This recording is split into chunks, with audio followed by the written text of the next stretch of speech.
Apalagi orang-orang, maaf ya, yang tempo hari yang bergabung di 212 ada di situ. Sampai Pak Prabowo ngangkat Raffi Ahmad pun sebetulnya tidak berdasar. Apa dasarnya Raffi Ahmad tadi semua? Dan apalagi kalau dalam kasus Raffi Ahmad adalah yang banyak orang-orang seperti Gus Miftah. Untung dia belum apa-apa udah gitu kan tadi semua. Ini kan hanya mengumpulkan sekelompok-kelompok orang yang kata orang-orang di bawahnya, ini Pak, saya dorong orang ini. Yang sekelompok yang sana, Pak, saya dorong orang ini. Akhirnya Pak Prabowo punya tim kesebelasan yang bukan tim kesebelasan, tim keseratusan yang sulit diatur nanti semua. Dan sudah kelihatan sekarang. Saudara sekalian, ada pembahasan menarik. Ini datang dari Abah Setu, bagaimana beliau menganalisis kinerja Bapak Prabowo yang sangat luar biasa. Apalagi dalam awal jabatan beliau itu sempat memberantas korupsi sebanyak mungkin. Bahkan ada 10 kasus besar, saudara sekalian, yang diungkap oleh Bapak Prabowo. Ini adalah kinerja yang sangat bagus. Tapi yang bermasalah, saudara sekalian, ini di kiri kanan Bapak Prabowo alias para menterinya yang bermasalah, saudara sekalian. Apalagi para menterinya banyak yang muhibbin ya, yang sowan cinta para habaib. Apakah ini ada hubungannya dengan kebijakan beliau, saudara sekalian? Oke, selengkapnya mari kita sama-sama simak. Abah Setu, silakan. Dari semalam Abah punya ada teman-teman yang di partai ya. Jadi kita banyak teman ya, sahabat yang di partai, yang di mana tadi semua, yang sangat baik kepada Pak Prabowo dan sangat perhatian kepada Pak Prabowo. Maka mereka melihat bahwa makan bergizi gratis ini akan menjadikan batu sandungan kepada Pak Prabowo ya. Karena program seperti makan siang semacam ini adalah satu sisi adalah kayak malaikat ya buat masyarakat kecil, tetapi yang menjadi persoalan, kenikmatan yang dinikmati masyarakat kecil itu kadang-kadang tidak akan seimbang dengan menguapnya dana itu dalam perjalanan. Yang menjadikan khawatir ya, kalau Abah secara batin melihat apakah bisa Pak Prabowo melewati sampai akhir jabatannya ya. Karena kalau kita melihat sahabat dari 8 presiden yang ada ya, kalau kita amati ya, yang memiliki kekuatan itu tidak banyak, sahabat. Bung Karno adalah sebagai pendiri bangsa memiliki kedalaman batin ya. Jadi memimpin negara seperti Indonesia bukan hanya cukup adalah dengan menjadi seorang jenderal, tidak cukup menjadi seorang yang punya jabatan bintang 4, tapi membutuhkan kedalaman batin, sahabat. Karena membaca daripada orang-orang yang berada di sekitarnya membutuhkan adalah ketajaman batin. Pak Jokowi bukan bintang ya, tetapi adalah, karena kalau bagi mereka yang mengerti rohani ya sahabat, Jokowi itu cangkangnya saja orang baru, tetapi dia adalah dalamannya adalah ruhnya sangat kuat ya, batinnya sangat kuat, memiliki intuisi yang sangat bagus tadi semua ya. Dia tahu mana teman mana kawan ya. Anda bisa saksikan pada saat pertama kali dia dilantik, pada saat Ibu Mega meminta Pak Budi Gunawan adalah untuk dijadikan Kapolri, Pak Jokowi tidak mau tadi semua. Ini orang suka salah sangka dengan Pak Jokowi. Dianggap beliau adalah sebagai petugas partai ya, tetapi bagi orang yang mengerti justru dia itu adalah badannya kecil, krempeng ya. Kemudian barangkali geraknya, bahasanya tidak solid ya, tapi batinnya tajam, jangan salah ya. Nah, inilah yang kita lihat, walaupun kelihatannya lemah, Pak Jokowi adalah termasuk ketiga presiden yang paling kuat. Adalah Bung Karno, karena beliau adalah sebagai founder, adalah orang yang mengerti tentang bagaimana pergerakan bangsa ini. Dia adalah memiliki confidence yang cukup tinggi karena dia adalah tumbuh daripada pergerakan bangsa ini sendiri ya. Itu Bung Karno ya. Jangan salah, rohani Bung Karno adalah di antara presiden itu yang paling tinggi. Mata batin Bung Karno itu adalah sangat tajam, sahabat. Karena Bung Karno adalah, kalau dalam bahasa orang yang sudah ngerti reinkarnasi adalah sudah mengalami 3 kali reinkarnasi dia. Maaf ya, nggak usah dipelintir. Tapi ini hanya bagi orang yang ngerti. Dia adalah orang yang sebetulnya dipersiapkan untuk negara ini adalah dari sebelum kelahirannya dalam wujud Bung Karno itu. Pak Harto mengalami 2 kali reinkarnasi dalam hidupnya ya. Maaf sekali lagi ya. Ini Abah berbicara, ini kan ranah batin ya. adalah juga orang yang sangat kuat. Walaupun di tengah perjalanan Pak Harto adalah banyak dipengaruhi oleh pihak-pihak lain tadi semua, terutama keluarga. Maka pada zamannya Pak Harto sebetulnya Putin lebih sebagai leader daripada Pak Hartonya sendiri. Tapi kemudian pada saat putra-putrinya sudah berkembang, pada saat menjadi akhirnya disitulah persoalan Pak Harto yang tadinya luar biasa, memiliki repelita rencana pembangunan 5 tahun, ya 25 tahun pembangunan berjangka, ya. Ini termasuk adalah memang sudah dipersiapkan oleh semesta ya untuk Nusantara. Pak Harto adalah memberikan rancangan yang baik, landasan awal. Maka kita menyaksikan Pak Harto bisa swasembada pangan tadi semua ya. Dan landasan awal pembangunan, ada kelompok pencapir tadi semua. Inilah presiden juga yang cerdas kalau menurut Abah. Pak Harto adalah salah seorang presiden yang cerdas, dan Bung Karno adalah lebih cerdas.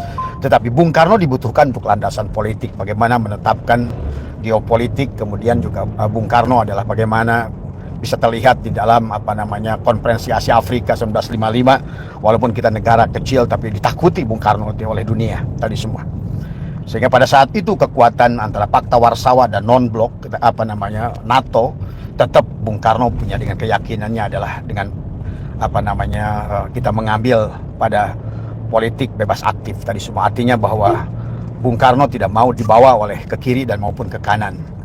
Walaupun di penghujungnya Bung Karno juga adalah sempat pada saat dia mulai ada ketakutan, ada kekuatan lain ya yang ingin menguasai, maka Bung Karno mulai bersandar kepada sedikit lebih ke arah komunis tadi semua ya. Maka disitulah dimanfaatkan oleh DNA Aidit tadi semua ya. Nah, inilah sahabat pergerakan-pergerakan daripada presiden-presiden kita. Jadi Abah melihat sebetulnya presiden yang sangat kuat itu adalah Bung Karno, kemudian Pak Soeharto dan Pak Jokowi. Pak SBY ya seorang jenderal, tetapi tidak memiliki kedalaman Pak SBY lebih kepada seni, sahabat. Batinnya itu lebih kepada seni sebetulnya. Maka disinilah kenapa Pak SBY dalam presiden itu paling mudah kalau ada masalah sedikit ngeluh gitu kan. Ya, dia itu presiden yang sangat lembut lebih kepada feminis gitu kan tadi semua. Maka mudah sekali. Beda dengan Jokowi. Benturan kayak apapun, dihina kayak apapun dia tidak. Kenapa? Karena ruhnya sudah dewasa. Ruhnya sudah matang Pak Jokowi ini. Maka Pak Prabowo ini yang Abah ngeri tadi semua ya. Tidak memiliki kekuatan Pak Harto, tidak memiliki ketajaman batin Bung Karno. Kalau menurut Abah, Pak Jokowi ini memiliki dua-duanya. Walaupun tidak sekuat Bung Karno dalam soal batin, tapi juga tidak sekuat Soeharto di dalam penguasaan dohir. Tapi minimal Pak Jokowi ini sempat adalah merupakan orang yang luar biasa, tidak bisa ditentukan oleh Megawati. Dan sekarang dibuktikan kan, berani berbeda. Dari awal sudah berani berbeda Pak Jokowi itu. Pak Jokowi adalah berani menolak Pak Budi Gunawan untuk Kapolri tadi semua. Bahkan Pak Jokowi berani memangkas membuat kebijakan akrobat yang sebetulnya sudah dikuasai oleh kroninya Pak Harto ya sahabat. Karena Pak Harto juga bagus di awal, tapi kemudian pada masa-masa di mana Bambang, Tommy, Sigit adalah sudah berkuasa. Pada saat Bambang ingin mobil nasional, di situ mulai muncul sebetulnya. Tutut lebih menguasai kepada infrastruktur adalah jalan tol tadi semua. Maka kita ngerti. Tapi kemudian Sigit adalah kepada kimia tadi adalah. Maka link kepada Sudono Salim dan lain sebagainya. Kemudian karena Bambang otomotif, Tommy, inilah dua anak Pak Harto yang sebetulnya menjadikan sebetulnya adalah benturan awal yang walaupun barangkali disembunyi-sembunyikan orang tahu adalah terjadi kerebutan pada saat Bambang ingin menetapkan mobil nasional dengan Bimantara. Sementara Hyundai, sementara Tommy dengan Timornya tadi semua ya. Terjadilah ini adalah tidak bisa ditutupi semuanya. Sebagai seorang ibu yang sangat baik ya sahabat, ini dalam pandangan batin Abah, baik Ibu Tin adalah selalu ingin menjaga adalah kebaikan pada kedua putranya. Terjadilah masalah yang tidak diinginkan tadi semua. Dan begitu Ibu Tin sudah meninggal sahabat, masalah timbul. Pak Harto tidak punya kendali karena Pak Harto itu seolah-olah dalam titik tertentu seolah-olah nggak bisa move on tanpa adanya Ibu Tin tadi semua ya. Demikian pula Pak SBY, begitu Bu Aninya juga turun begitu drop. Demikian pula Habibie pada saat sama tadi semua. eh, siapa itu adalah istrinya Pak Habibie, adalah juga Pak Habibie begitu separuh napasnya, begitu istrinya meninggal seolah-olah separuh napasnya adalah juga hilang. Nah, tinggal sekarang kita punya Pak Presiden Pak Prabowo, betul beliau adalah seorang jenderal, adalah diangkat oleh Pak Jokowi sampai bintang 4 gitu kan tadi semua. Tapi kalau buat Abah adalah beliau adalah presiden yang paling kosong dari kekuatan rohani ya. Nah, inilah perbedaannya ya sahabat dari semua. Jadi Abah agak khawatir, maka bisa kelihatan Pak Prabowo ini adalah sengaja Abah bawa dulu Bung Karno, Soeharto, kemudian juga Habibie, kemudian Gus Dur tentu adalah hanya satu fase yang hanya dimanfaatkan oleh orang-orang yang dia berdiri. Amin Rais itu nggak bisa, dia ingin menggunakan Gus Dur tadi semua. Gus Dur adalah betul-betul adalah yang dikorbankan oleh Amin Rais. Karena walaupun bagaimana secara dohir maupun batin, Gus Dur memiliki ketajaman batin, tetapi adalah punya keterbatasan sebagai manusia. Karena bagaimanapun seorang presiden yang harus meresmikan sebuah tempat, bangunan, jembatan, bandara, mustahil hanya cukup dengan pendengaran tadi semua ya. Nah, inilah yang sebetulnya adalah kisah tentang drama bagaimana pengalihan pimpinan di negara kita. Nah, sekarang yang Abah sedang ingin bahas adalah Pak Prabowo, sahabat. Karena dengan makan bergizi gratis ini akan menjadi sandungan kepada Pak Prabowo. Kenapa Pak Prabowo adalah presiden yang paling lemah gitu kan tadi semua? Karena pada saat yang lain memangkas departemen, menyatukan, Gus Dur masih berani menyatukan, menghilangkan departemen penerangan tadi semua ya. Kemudian Pak Jokowi menggabung-gabungkan adalah departemen-departemen. Sehingga yang tadinya adalah pada saat zaman SBY misalnya adalah Menteri Dikti, kemudian Menteri Pendidikan, kemudian juga termasuk juga LIPI, lembaga riset ya, dulu adalah dipegang pada saat zaman Jokowi disatukan, dan Pak Jokowi lebih melihat kepada seseorang itu adalah kepada lebih kepada kemampuan ya. Maka seperti siapa Makarim itu, orang yang memang pelaku dalam ekonomi, pelaku dalam pendidikan, pelaku dalam sesuatu, lebih dipercaya daripada jabatan jenderal ataupun profesor tadi semua. Ya, memang harusnya adalah orang yang cerdas itu akan selalu menggunakan orang-orang yang memahami adalah lapangan tadi, bukan karena jabatan profesornya, bukan karena jabatan jenderalnya. Artinya adalah Pak Jokowi sebetulnya lebih the right man on the right place, menempatkan orang pada tempatnya. Tapi dari teman-teman Abah semalam, yang teman-teman dari partai, dari DPR RI yang kita sering berkomunikasi, mereka khawatir ya. Sebagian kelompok kecil sekarang di parlemen ada khawatir. Maka kenapa sekarang belakangan muncul bahwa parlemen tidak kompak tadi semua ya. Karena menurut Abah, parlemennya Pak Prabowo ini seperti orkestra, sahabat. Ada terlalu banyak pemain tadi semua ya.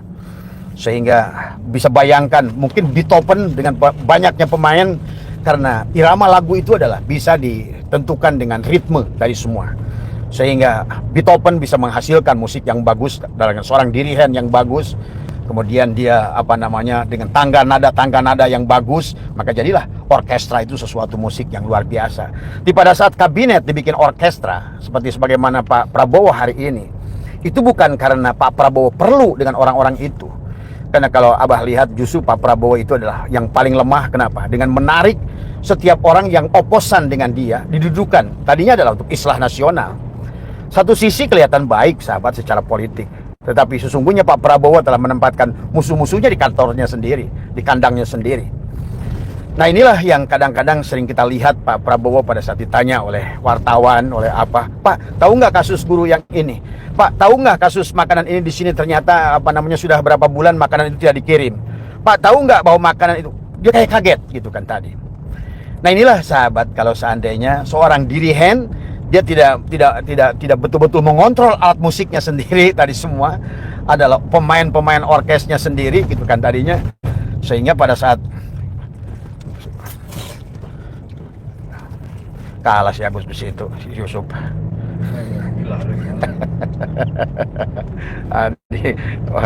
Ini udah bisa cus aja saliwat aja sup. Aneh, bener-bener sopir dia masih amatir. Disengserikeun ku abah tukangnya kasih pijar apalin tak apa. tidak membahayakan seorang supir itu, tapi tahu suasana, cerdas gitu. Cek si itu masalah cerdas aja, cerna sampai dasar, cerdas. Tadi semua ini sahabat ya.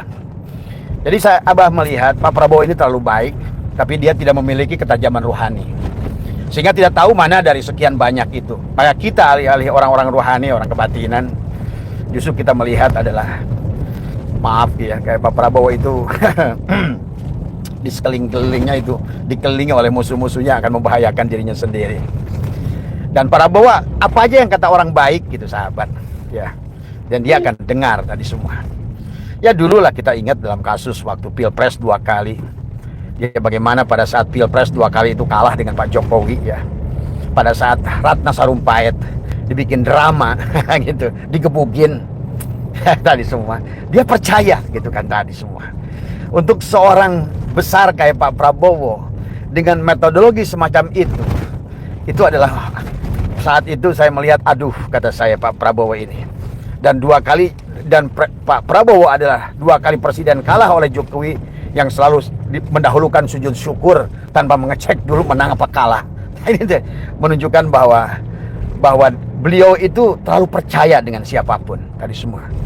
Pada saat kata tim suksesnya, kita menang Pak, gitu, sujud syukur. Padahal semua quick count di TV memenangkan Pak Jokowi. Ini menunjukkan Pak Prabowo itu lemah sesungguhnya, tidak bisa menguasai manusia-manusia sekitarnya tadi semua ya. Ini bahaya sebetulnya. Maka termasuk kemarin tuh, kalau Abah satu kebijakan makan gratis, ini salah satu adalah kebijakan yang juga akan membahayakan Pak Prabowo, karena sekarang sudah nampak. Jadi silakan nanti catat oleh kalian-kalian semua yang dengar Abah, Pak Prabowo bisa terjungkal gara-gara makan gratis bergizi ini. Karena ini adalah dimanapun, di Brazil, di beberapa negara, adalah makan program semacam ini adalah satu program yang tidak bisa terukur, karena ukurannya toilet tadi semua. Jadi kalau ditanya bagaimana efektivitas makanan, dicek saja di toilet ya. Nggak mungkin KPK ngecek sampai toilet tadi semua.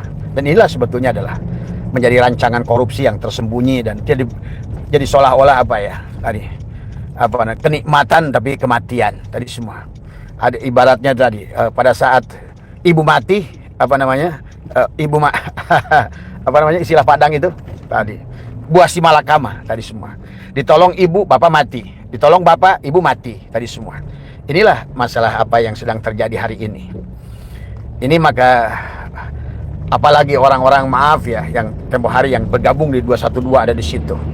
Sampai Pak Prabowo ngangkat Raffi Ahmad pun sebetulnya tidak berdasar. Apa dasarnya Raffi Ahmad tadi semua?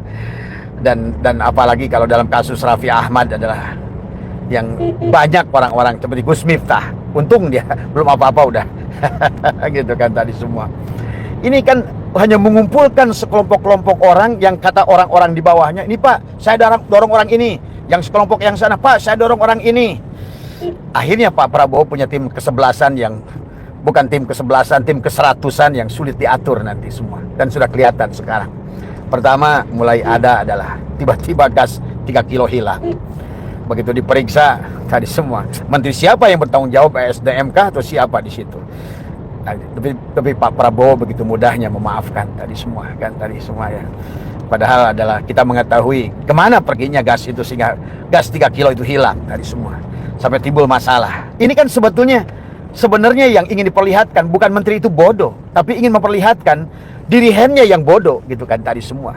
Dia ibaratkan pemain bola, ada 100 pemain, yang satu udah begitu nyerang, udah dia bilang biar di bola biar masuk, biar apa nanti gitu, pelatihnya yang jelek. Kan itu sebenarnya.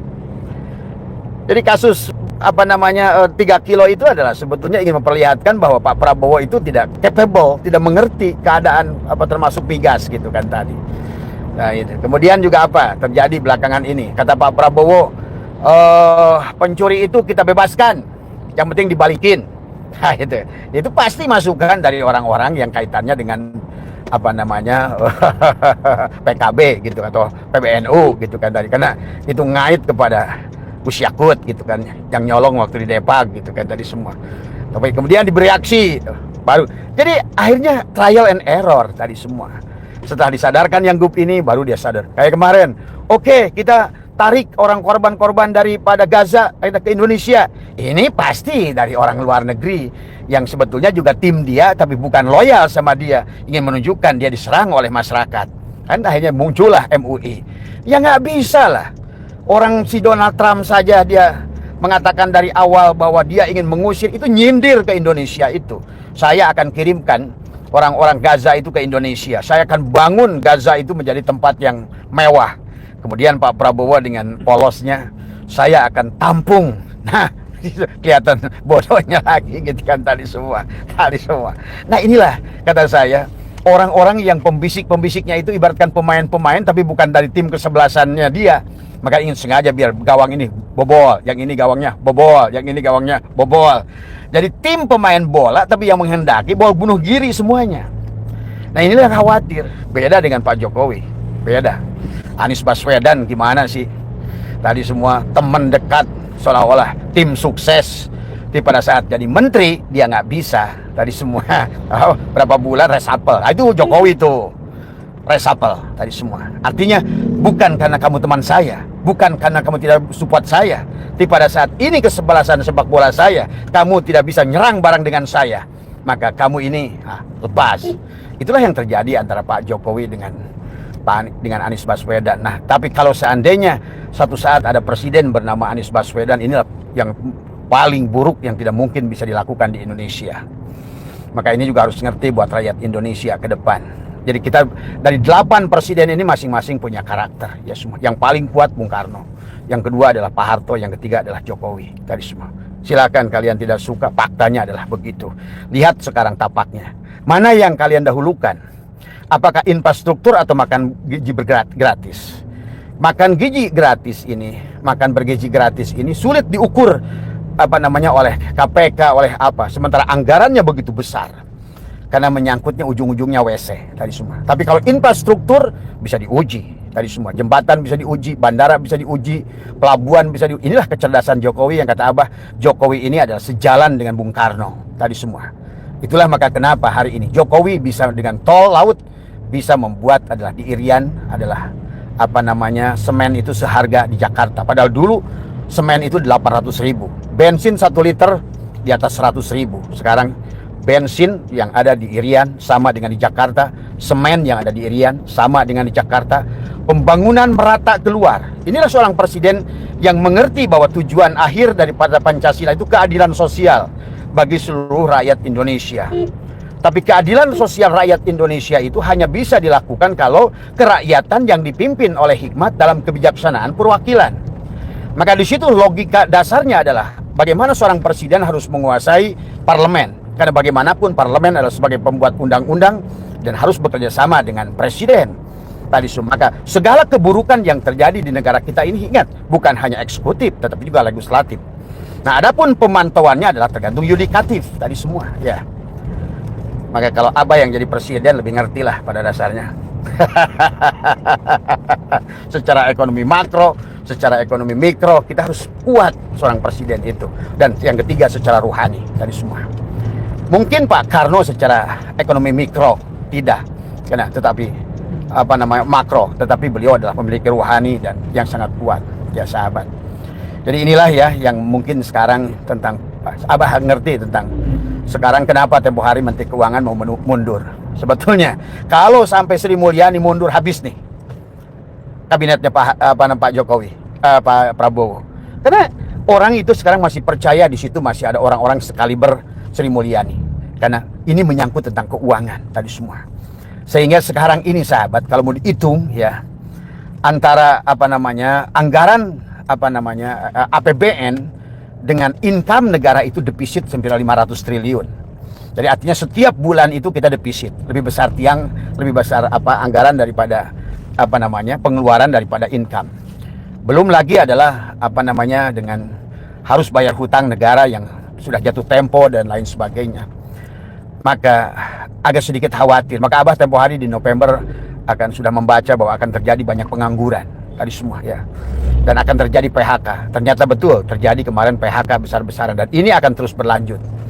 Nanti yang Abah lihat sahabat secara ini adalah bahwa nanti akan meningkat ya tadi adalah pengangguran, kemudian terjadilah demo, kemudian perusahaan-perusahaan tidak mau membayar ya kewajibannya tadi semua, karena dia sendiri adalah memang pilot, mau gimana, mau dibayar dengan apa? Kayak contoh yang belum lama ini adalah pabrik tekstil yang besar di Nusantara, antara aset dan kewajiban dia untuk membayar kewajibannya tidak seimbang. Paling ujung-ujungnya mereka kabur tadi semua ya. Dan saya lihat Sritek ini kan tadi semua ya udah. Nah inilah ya sahabat, mudah-mudahan sekali lagi Abah memberikan masukan kepada semua bahwa agak khawatir dengan adalah kabinet yang paling gelembung, kabinet yang paling besar, sementara anggaran yang paling kecil tadi semua. Kemudian di antara kabinet masing-masing main sendiri, terus pinter-pinteran bisikin kepada, ibaratkan alat musik, kepada dirigennya, Pak begini Pak begitu Pak begini Pak begitu Pak. Akhirnya Pak Prabowo sendiri bingung, ini gua harus gimana sebagai presiden. Nah inilah ya mungkin dari masukan Abah ke teman-teman alam yang kita mengadakan ngobrol di dengan teman-teman parlemen ya, yang tidak berada di pemerintahan dan ada yang di pemerintahan. Maka ayo bantu Pak Prabowo tadi semua. Ayo bantu Pak Prabowo, karena ujung-ujungnya adalah kepentingannya buat negara. Orang-orang yang di sekitarnya itu banyak yang tidak mengerti apa harus berbuat apa tadi semua. Kalau mau jujur mah tadi semua, mungkin mereka juga nanti pelan-pelan banyaknya juga yang mengundurkan diri. Sri Mulyani udah hampir mengundurkan diri tempoh hari, tapi ditahan habis-habisan itu. Kalau kalian mau tahu tadi semua ya. Sri Mulyani mau nurun, baru ngomong saja saham IASG udah turun tuh semua. Bursa Efek berapa hari itu tiap hari minus tadi semua ya. Tadi semua. Karena orang yang mengerti ekonomi tadi semua, dan dia punya kalkulasi yang bagus tadi semua. Dia juga bingung, bagaimana gua ngatur duit, anggaran, gue sebagai katakanlah Bu Sri Mulyani itu seorang istri tadi yang mengatur uang negara tadi semua. Sementara income segini, utang segini, sementara sekarang dengan makan gratis begizi segini, kemudian bahkan ada beberapa kantor provinsi yang anggarannya itu hanya sampai Agustus. Setelah itu nggak punya anggaran tadi semua ya. Ya ini sahabat ya, ini mah Abah mau didengar silakan, nggak juga silakan, karena menggunakan ini dalam memberikan kecerdasan kepada kita semua tentang satu demi satu daripada presiden kita ini semua. Jadi kalau secara ruhani Pak Prabowo lah yang paling lemah, dia tidak mampu membaca orang-orangnya. Pak Prabowo hanya melihat orang ini capable gitu, tapi secara ruhani belum tentu orang yang punya otaknya bagus itu hatinya bagus. Belum tentu orang yang cinta secara dohirnya kepada Pak Prabowo itu bagus, belum tentu realitanya adalah bagus. Nah inilah yang Abah melihat Pak Jokowi jauh lebih cerdas dalam memilih orang, dalam memandang orang tadi semua. Nggak perlu seseorang itu profesor, nggak perlu seseorang itu jenderal, sing penting bisa gawe, sing penting punya rasa. Itu Jokowi tadi semua ya. Dan kita lihatlah, kita mudah-mudahan saja kita selalu husnudon, yang terbaik. Mudah-mudahan ada selalu terbaik buat negara dan bangsa kita. Tapi dipikirkan ke depan, saya rasa kita membutuhkan KDM tadi semua ya. Abah tidak mau jual KDM, tapi terserah kepada masyarakat. Jangan juga terlalu didorong KDM. Kenapa? Karena dia akan belum waktunya akan dihabisi tadi semua ya. Tadi realitas. Abah minta juga pada Pak KDM nahan diri tadi semua ya. Untuk sementara ikutilah ritmenya dulu. Jangan terlalu kelihatan ingin mentereng, jangan terlalu kelihatan seperti emas. Jangan. Karena tadi akan makin banyak musuh yang akan dihadapi tadi semua. Nantilah tadi semuanya, nanti waktunya tadi the time is coming tadi semua ya. Berproseslah secara natural, jangan terlalu juga adalah ingin memperlihatkan citra, nggak usah, karena sesungguhnya sebetulnya gerak yang dilakukan dengan hati, bagaimanapun bentuknya, insya Allah kita ngerti kok mana yang pencitraan, mana yang pura-pura, mana tadi. Inilah yang masih bercampur baur tadi semua ya. Itu saja buat sahabat-sahabat Abah yang ada di seluruh wilayah Indonesia, teman-teman yang juga dari teman-teman parlemen, dari teman-teman ASN, dari teman-teman militer tadi semua. Dan sekarang Abah juga menjadi teman-teman dari Mabes Polri tadi semua, karena alhamdulillah kita udah hadir di Mabes Polri, kita berdiskusi dengan sahabat-sahabat para jenderal itu semua tadi semua ya.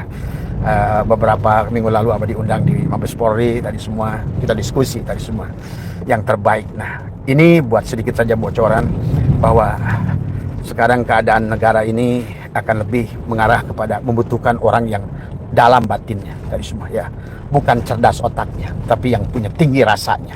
Ini yang dibutuhkan oleh alam saat ini. Jadi bukan pinter, bukan jenderal, bukan profesor, tapi siapapun mereka yang memiliki mata batin yang lebih dalam. Ini yang dibutuhkan. Ya, yang dibutuhkan untuk 2025 ini ke depan. Artinya bahwa sekarang ini gerbangnya sudah berbeda, sahabat. Bukan gerbang polos seperti dulu. Sekarang gerbangnya sudah wiwitan masuk ke dalam gerbang ruhani sekarang ini. Bahkan bagi kalian yang mengerti tentang kebangkitan, bahwa orang-orang dulu akan mulai berdatangan dalam wujud yang berbeda. Nah, ini yang harus dipahami. Nah, itu membutuhkan orang-orang yang memang memiliki ketajaman batin tadi semua ya. Semoga negara kita dipimpin oleh orang yang memiliki ketajaman batin, memahami dohir dan batin tadi semua.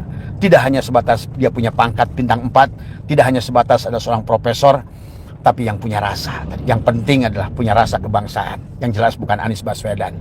Maaf ya, karena bagaimanapun bahwa kita membutuhkan adalah pribumi asli yang mengerti tanah air, yang mengerti Nusantara. Itu yang kita butuhkan untuk ke depan tadi semua ya. Terima kasih sahabat. Ini kelihatannya ini udah di daerah mana masuk ini? Brebes. Udah masuk di daerah Brebes, tapi udah ke pinggirannya ini ya. Ya, kita sedang menuju di jalan biasa, sudah keluar dari tol. Terima kasih, sehat semua ya. Silakan, apakah manfaat ambil, kalau tidak manfaat dibuang tadi semua. Terima kasih. Assalamualaikum warahmatullahi wabarakatuh. Oke, saudara sekalian, itu ya tadi apa yang disampaikan oleh Abah Setu, luar biasa. Bagaimana beliau mengisi waktu luang beliau di dalam mobil yang akan ke Kebumen ya, kalau tidak salah, akan menghadiri suatu acara ya. Nah, jadi kalau kita lihat apa yang beliau sampaikan luar biasa. Bagaimana hal yang menjadi perhatian saya pribadi ya, apa yang disampaikan oleh beliau itu, seorang presiden itu bukan hanya membutuhkan daripada suatu skill ya, maksudnya skill individu, tapi yang lebih lebih penting daripada itu, bagaimana presiden itu membutuhkan suatu intuisi yang sangat kuat atau kebatinan yang sangat kuat. Bagaimana Bapak Joko Widodo, saudara sekalian, tidak mau diatur. Bahkan beliau tahu mana kawan, mana lawan yang akan menusuk dari dalam, saudara sekalian. Nah, kalau kita lihat dari Bapak Prabowo ini memang apa ya, bisa kita bilang terombang-ambing ya. Dulu kalau kita lihat bagaimana quick count ya, ketika Bapak Prabowo itu bertarung dengan Bapak Jokowi di tahun 2000 berapa itu, 2019 ya kalau tidak salah. Itu para apa ya, para kalau tidak salah para pendukung atau tim sukses dari Pak Prabowo itu mengatakan Bapak kita menang. Langsung Bapak Prabowo tanpa basa-basi sujud syukur. Padahal di dalam quick count secara resminya, kalau di media juga pun itu bisa kita bilang ya, semuanya kalah Bapak Prabowo. Mungkin di sedikit provinsi saja yang tempatnya Bapak Prabowo ini menang, saudara sekalian. Ini menunjukkan bagaimana Bapak Prabowo itu agak mudah dikelabui, saudara sekalian. Nah, karena itu menarik juga yang disampaikan oleh Abbas itu tadi, saudara sekalian. Apa itu? Bagaimana seorang kekuatan batin dari presiden itu melihat suatu yang hanya bisa dilihat oleh dia sendiri. Yaitu yang pertama itu, yang paling kuat kebatinannya itu, kata beliau itu Insinyur Soekarno, presiden pertama kita, luar biasa. Lalu kemudian yang kedua yaitu Pak Soeharto, dan yang terakhir adalah Bapak Joko Widodo, saudara sekalian. Luar biasa. Ya, mungkin ini hanya analisis beliau saja ya. Bahkan beliau juga mengkritisi daripada makan gratis yang akan terlaksana. Bagaimana makan gratis ini, saudara sekalian? Ini tidak bisa diukur oleh KPK, bagaimana anggarannya yang begitu besar, namun apa ukurannya untuk mengukur suatu keberhasilan itu? Paling hanya bisa diukur di Softy Tank. Mungkin itu analisis ya, analisis seorang.